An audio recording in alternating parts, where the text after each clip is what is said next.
Hey guys, welcome back to my channel. Today's video I'm going to be using dip powder for the first time. This is Makartt's newly released dip powder collection starter kit.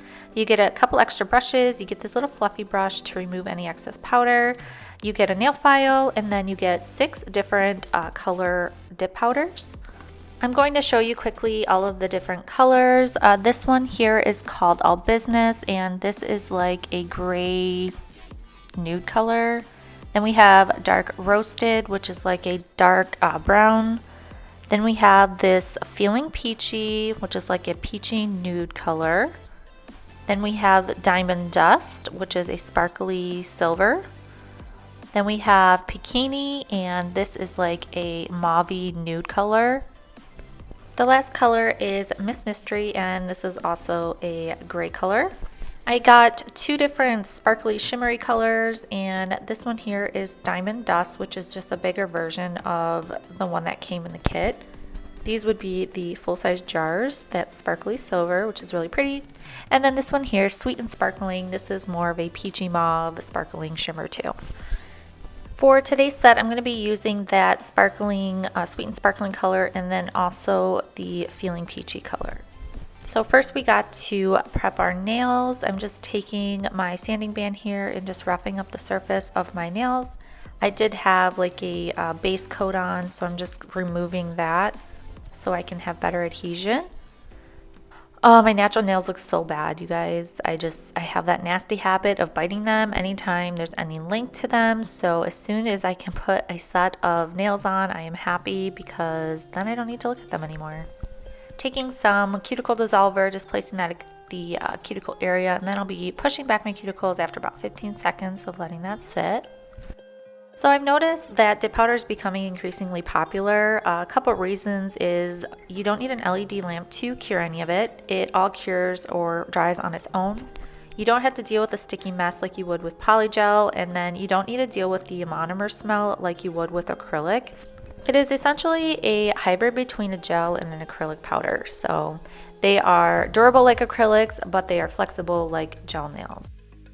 The only downfall I would say is that you don't really have the ability to be like super creative. Like sure, you could do like a French or like marble or things like that. But as far as like doing these in-depth creative designs like you would with acrylic, you just don't really have that capability because of how it's applied. But you could use nail polish, gel polish, anything on top of the nails, so you can definitely get creative that way. I'm going to be using these Makartt pump ups, and I'm applying that with my Young Nails glue. These tips do have a large C-curve. Honestly, I'm not really a big fan of that, so if I were to do this again, I would definitely use a flatter nail tip.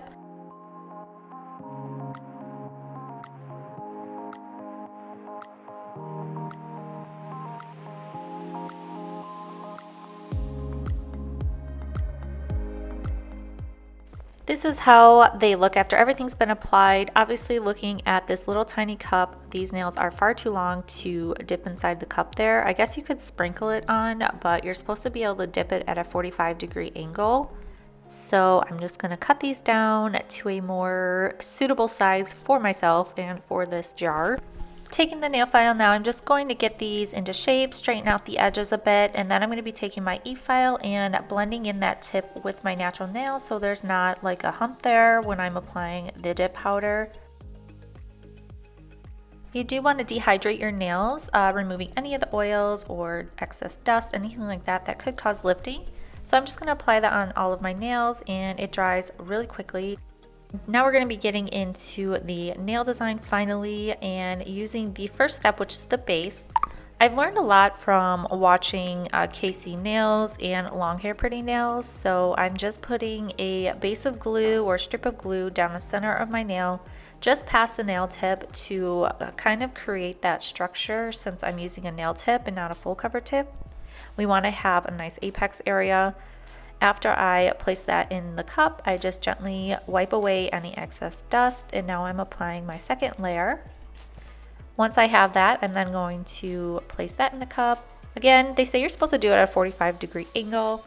I find this jar to be very, very small, and it was like hard to get it in at an angle. You can see right at the tip here, I kind of smashed it up a little bit, so I'm hoping when I file you can't really see that. But now I'm just going to be repeating this process all the way down the nail, down to the cuticle area. And yeah, hope for the best.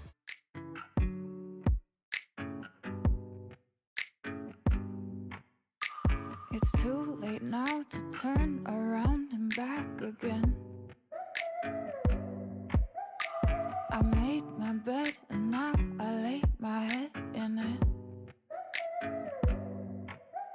And I'm sorry I'm not perfect, but I knew that I wouldn't be. I guess it's for the best, you know the worst in me. I'm no good at being good, but I never said I was. And I feel misunderstood, cause I'm trying hard to love. I'm sorry, my actions, they haunt me, and I'll never live it down. I'm no good at being good, but I never said I was. You call my bluff, I won't pick up, I let it ring. So as you can see here, we're really starting to build up that apex area and it's looking really nice. You can tell towards the tip that it looks a little bulky, but that will be removed during filing. When you're placing the glue towards the cuticle area, you just want to make sure that you don't flood that area because the powder is going to stick to anywhere you place the glue. This is more of a liquidy consistency, where I've seen others that are more of like a gel consistency and don't really move when you put it there. So if you do run into that issue, just make sure you clean it up as soon as you can, just because once it's dry, and then you'll have to remove it during filing, which really isn't that big of a deal, I guess. But anyway, so this is how we're looking after it's all been applied. I did that to the rest of my nails, and this is how we're looking. I did flood the cuticle a couple times, and now I'm going to have to remove that through filing. And I'm looking at step number 6, and it's telling us to apply the activator. And once we apply that generously, don't skimp out on this. You want to apply enough so it saturates that nail and really gets through all the different layers. And then you want to wait 1 to 2 minutes so that can dry properly before filing.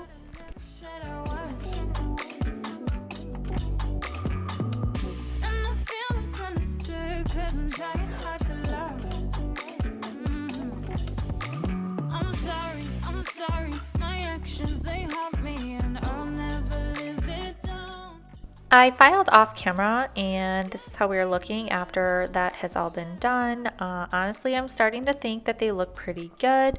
I'm just going to be taking my e-file here and going around the cuticle area to further smooth that out and make it look a lot more flush. I found the filing process to be very easy. It's super soft. It's easy to overfile, so you just want to be careful of that.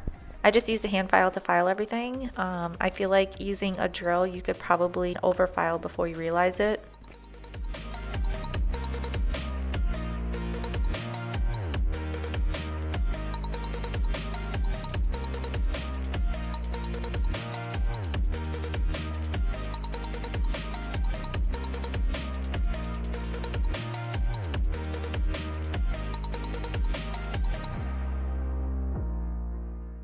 Going in with my buffing block, I'm just going to smooth up the surface of the nails, removing any scratches, things like that, and remove all of that dust. We are now ready for the activator. Once again, after you file, again, apply it generously through all the nails. Wait 1 to 2 minutes for it to dry, and then you're ready for number 3, which is the top coat.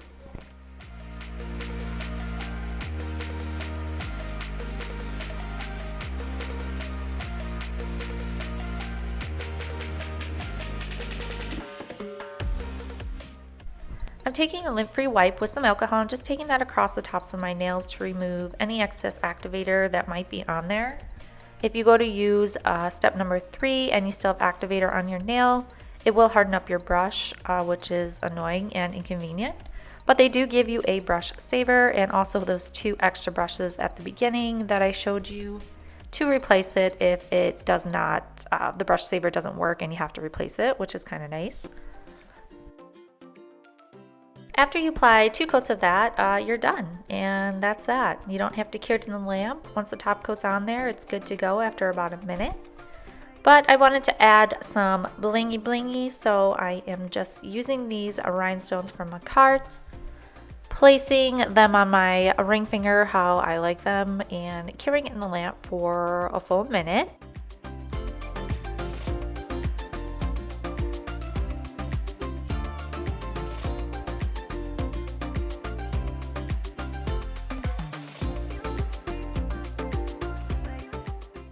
I'm taking some base coat and applying that to my nails. I'm going to cure that in the lamp for about 30 seconds. I'm going to leave the sticky layer on there because my original idea with this was I was just going to use that glitter at the cuticle area and fade it upwards to create like this glitter ombre.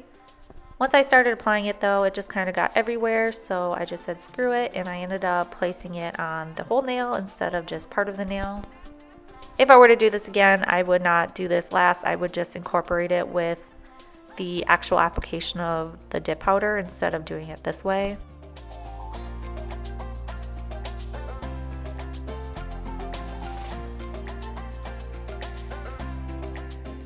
So you guys, this here is the finished look. Overall, I think that they turned out nice. I did find the colors in this collection to be a little bit boring, but it was very easy to use. I would say it's beginner friendly as long as you follow the directions. But I would like to experiment with other colors and different brands, so if you have any suggestions that way, please let me know in the comments down below. I really appreciate you guys being here. Thank you so much for watching. I hope you enjoyed the video, and I will see you in my next video. Bye bye.